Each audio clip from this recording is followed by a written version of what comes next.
अरहं अरहं अविरल शब्द घनोग प्रचालित सकल भूतल बल कलंका मुनिवर पार्षती था सरस्वती हरित नो दुरिता अज्ञान तिमिरांधाना ज्ञानांजन शलाक्या चक्षुरुन्मीलितं येन तस्मै श्री गुरुवे नमः। तस्मै श्री गुरुवे नमः।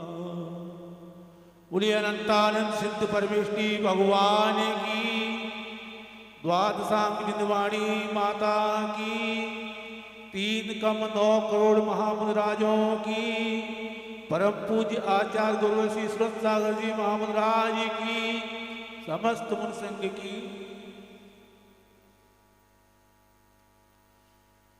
उपस्थित सभी साधर्मी बंधुओं, माताओं, बहनों, आज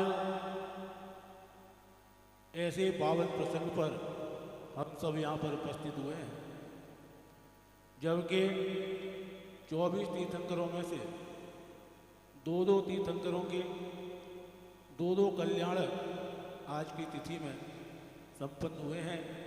ऐसा ये आज का पावन अवसर है और उसमें भी इस पावन अवसर पर हमें सिद्धों की आराधना करने का अवसर प्राप्त हुआ है।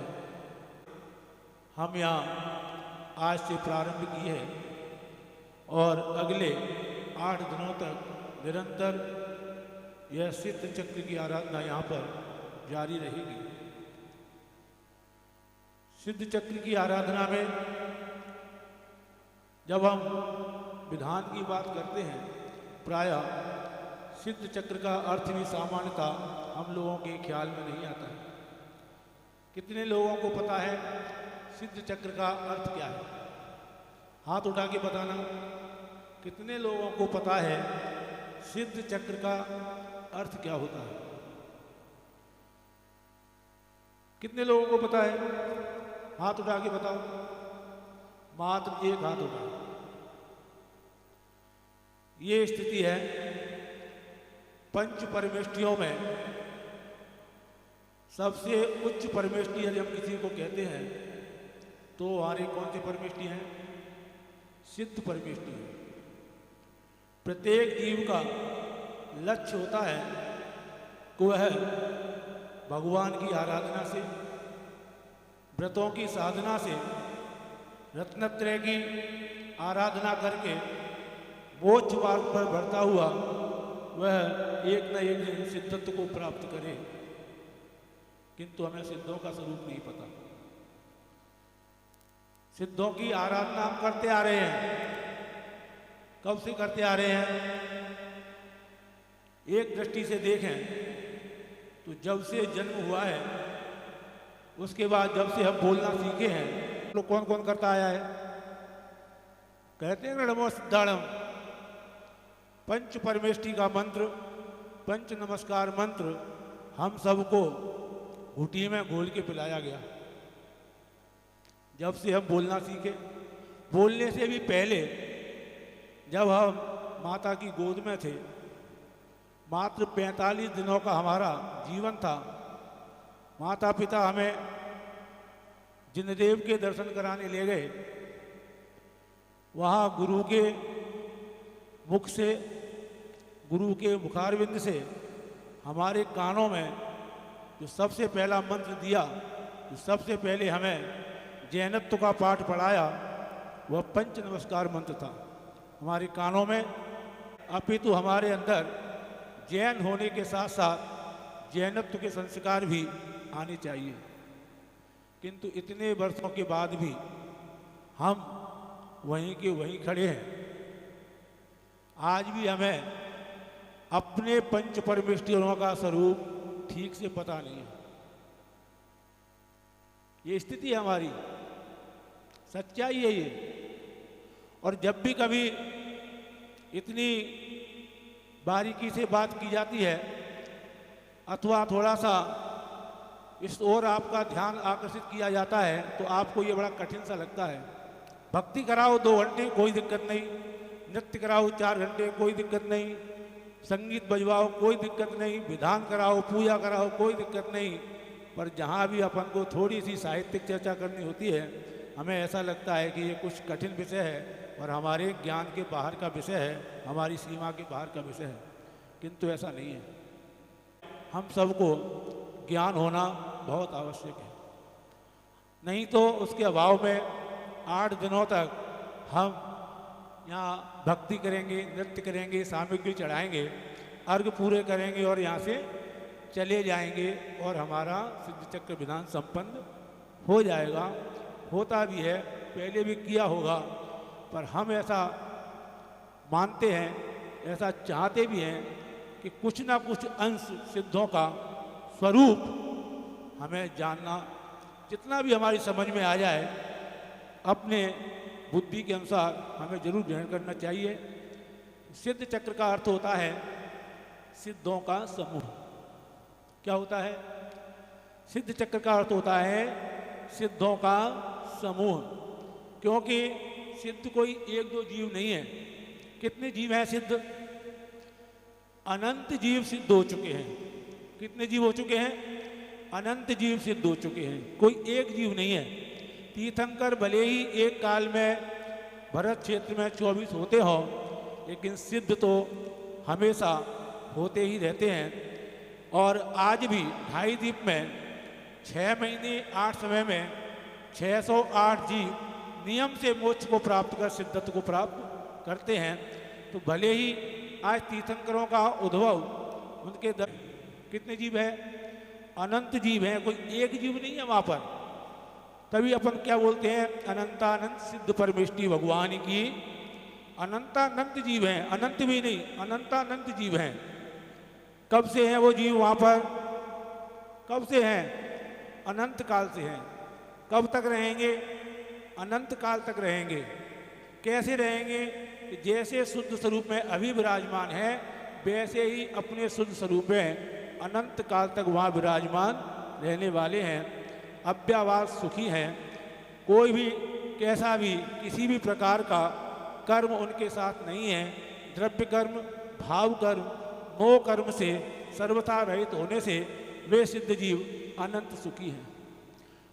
वे अनंत सुखी हैं और उनकी आराधना करने से हमें सुख की प्राप्ति होती, इसीलिए यह सिद्ध चक्र का विधान किया जाता है।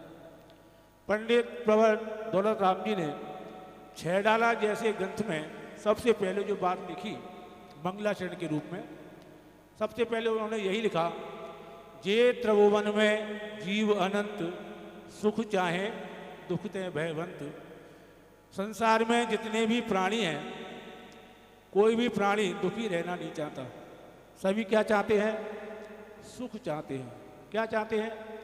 सुख चाहते हैं। हमने जो यहाँ पर सिद्ध चक्र विधान का आयोजन किया है, इसके पीछे भी क्या भावना है? हम सुखी हों। क्या हो? हम सुखी हों। संसार का कोई भी जीव हो, किसी भी स्थिति में हो, छोटा हो या बड़ा हो, सभी जीवों का जो भी प्रयास होता है वो सब किसके लिए होता है? सुखी होने के लिए करता है। एक मजदूर से पूछो, भैया तुम मजदूरी क्यों करते हो, इतनी गर्मी में पसीना बहाते हो? तो क्या कहता है? सुखी होने के लिए, क्योंकि शाम को मजदूरी मिलेगी और उससे पेट भरने की व्यवस्था होगी, तो सुखी होने के लिए करता है। एक कीड़े मकोड़े से पूछो कि तुम ये बार बार गंदगी की ओर क्यों जाते हो, तो वो भी कहेगा सुखी होने के लिए।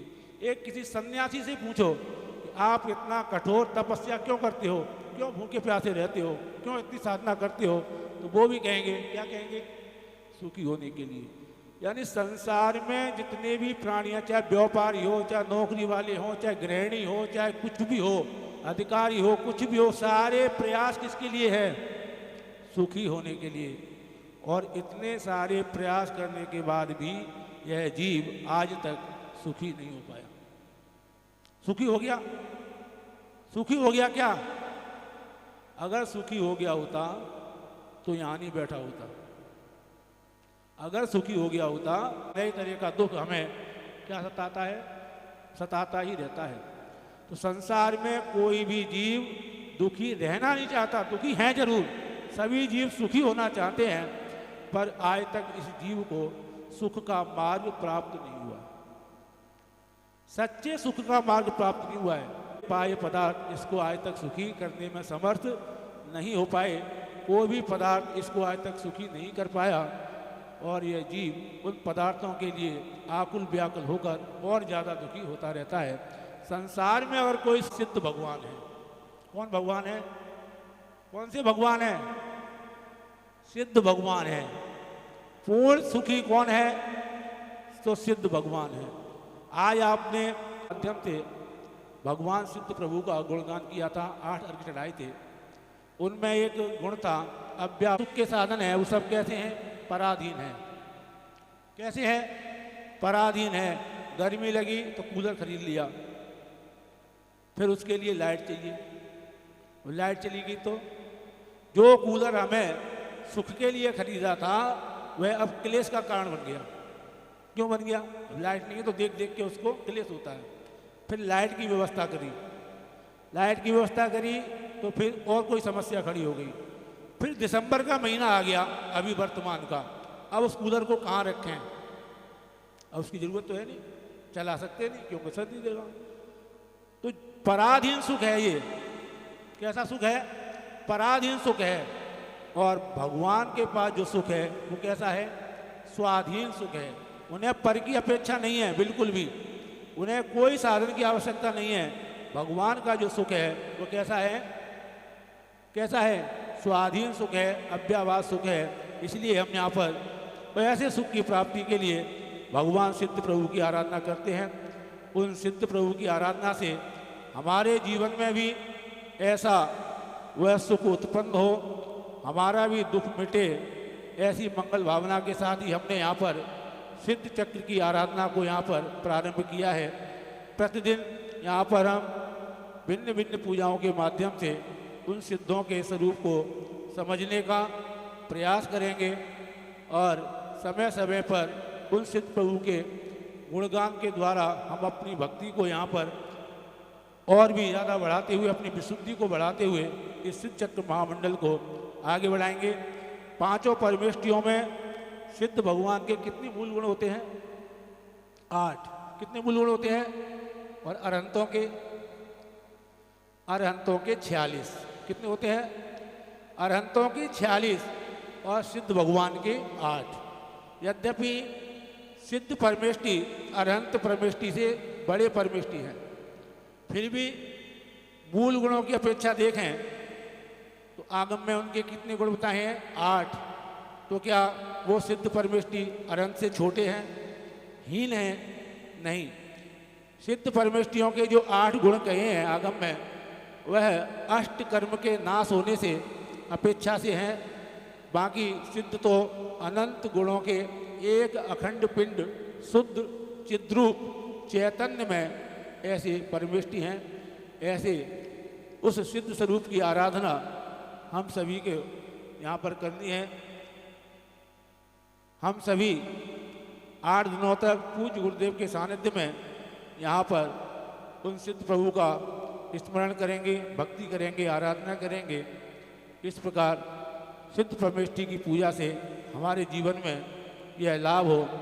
कब करना चाहिए यह सिद्ध चक्र का विधान, ऐसी भी हमारे अंदर भ्रांति चलती है। प्रायः करके लोग कहते हैं कि अष्टांगा के पर्वों में यह सिद्ध चक्र का विधान किया जाता है, पर ऐसा कहीं उल्लेख नहीं मिलता है। अष्टांगा के पर्वों में प्रमुखतया नंदीश्वर दीप की पूजा का विधान आगम में मिलता है, और सिद्ध चक्र विधान तो कभी भी आपके मन में बस उत्साह होना चाहिए, उमंग होनी चाहिए, भक्ति का भाव होना चाहिए। इसके लिए कोई भी समय की आवश्यकता नहीं है। और हम तो प्रतिदिन जिनालों में जाकर अपने किसकी पूजा करते हैं, देव शास्त्र गुरु की पूजा करते हैं। तो जब देव शास्त्र गुरु की पूजा करते हैं तो उन देव में अरहंत और सिद्ध दोनों ही देव होते हैं। इसके लिए कोई विशेष समय की आवश्यकता नहीं होती। इसलिए ये भ्रम भी निकाल देना चाहिए कि ये अष्टांगा के पर्वों में होता है। अष्टांगा के पर्वों में चतुर्निकाय के देवगण नंदीश्वर द्वीप में जाकर उन अकृत्रिम जिनालयों की वंदना करते हैं, ऐसा शास्त्रों में उल्लेख मिलता है। स्पंदनीय है। सिद्ध चक्र विधान के लिए ऐसा कहीं उल्लेख नहीं बनता, फिर भी अपने समाज में ऐसा चलन है कि अधिकतर ये सिद्ध चक्र का विधान अष्टांगिका के पर्वों में किया जाता है। तो सिद्ध चक्र के विधान से मैना सुंदरी के पति श्रीपाल का कुष्ठ दूर हो गया, इसलिए सिद्ध चक्र विधान को बहुत प्रमुखता मिली, प्रसिद्धि मिली। मैं एक बात पूछना चाहता हूँ, क्या सिद्ध चक्र का विधान मैना सुंदरी के जीवन से पहले नहीं था? क्या सिद्ध मैना सुंदरी से पहले नहीं थे? थे, तब उनकी पूजा नहीं होती थी, सिद्ध भगवान की पूजा नहीं होती थी, नवोकार मंत्र नहीं था, नमो सिद्धाड़म नहीं थे। तो ऐसा नहीं है, सिद्ध चक्र विधान की पूजा के लिए कोई निमित्त की भी आवश्यकता नहीं है। और जहाँ तक इन व्याधियों का, रोग आदि के नाश का, रोग आदि के क्षय होने का कारण है, तो सिद्ध चक्र उसमें एक कारण बनता है, ये बात सही है। तो सिद्ध चक्र ही नहीं, कोई भी विधान हो, कोई भी पूजन हो, कोई भी भक्ति हो, जब हम पूरी भक्ति और विशुद्धि के साथ भगवान की आराधना करते हैं तो हमारी सारी व्याधियाँ अपने आप क्षय को प्राप्त होती हैं, क्योंकि भगवान की भक्ति से सात से पुण्य का बंध होता ही होता है, ऐसा आगम में उल्लेख है। इसलिए श्रीपाल के कुष्ठ दूर हो जाने के कारण ये प्रसिद्ध है, अथवा करनी चाहिए, ऐसी भ्रांति के साथ भी सिद्ध चक्र का विधान नहीं करना है। अपन को क्या करना है? अपन को सिद्ध भगवान की आराधना करने के मूल उद्देश्य के साथ, जैसे एक किसान क्या करता है, किसके लिए खेती करता है? अन्न के लिए या भूसे के लिए? किसके लिए खेती करता है? अन्न के लिए खेती करता है, भूसे के लिए नहीं। अन्न की खेती में भले ही भूसा उत्पन्न होता है, भूसा अपने आप मिल जाता है, वैसे ही जब सिद्धों की आराधना करते हैं तो सात से पुण्य का बंध तो होता ही होता है, और कालांतर में हमें वह सुख का मार्ग भी प्राप्त होता है। और सुख का मार्ग ही प्राप्त नहीं होता, कालांतर में हम पूर्ण रूप से सुखी भी हो सकते हैं। हम सबके जीवन में भी ऐसे सुख की प्राप्ति हो, हम भी उस अनंत सुख को प्राप्त करें, ऐसी मंगल भावना के साथ हम सभी को यहाँ पर प्रतिदिन सिद्ध चक्र का विधान संपन्न करना है। पूरी अनंतानंद सिद्ध परमेष्टि भगवान की। आइए संगीतकार जहाँ पर भी हों शीघ्रता के साथ यहाँ पंडाल में आ जाएं और याद कर लें, ओम प्रियमरम असिया उषा नमः। मात्र छोटा सा मंत्र है, 3 जाप आप सभी को लगानी है प्रतिदिन। किसी भी समय आप लगा सकते हैं, लेकिन शुद्ध वस्त्रों में ही लगानी है। सोफे पे बैठकर, कुर्सी पे बैठकर नहीं लगानी, ऊनी कपड़े या घर के कपड़े पहन के नहीं लगानी, सोले के कपड़े में ही लगानी है। इसलिए जहाँ भी शुद्धता का आपको प्रसंग मिले, अधिकतर तो पंडाल में ही लगा सकते हैं, पूजा के बाद या पूजा से पहले। मैं वही कर रहा हूँ, कुर्सी पे बैठ, छोटा सा मंत्र है, ओम प्रियमरम असिया उषा नमः। बस इतना सा मंत्र है। इसी मंत्र की हमें 3 माला रोज यहाँ पर फेरनी है, और उन 3 मालाओं के साथ हमारा संकल्प पूर्ण हो जाएगा। आइए संगीतकार महोदय, आइए हम सभी खड़े हो जाएं, जिनवाणी की स्तुति करेंगे, और उसके बाद यहाँ पर पालनहारी का पालना, ये कार्यक्रम यहाँ पर संपन्न होगा। खड़े हो जाएं सभी अपने स्थान से। आरती तो ही जपो दिन रे, जो तेरी शरणाल है, सो पावे सुख चैन। गायो सर करो में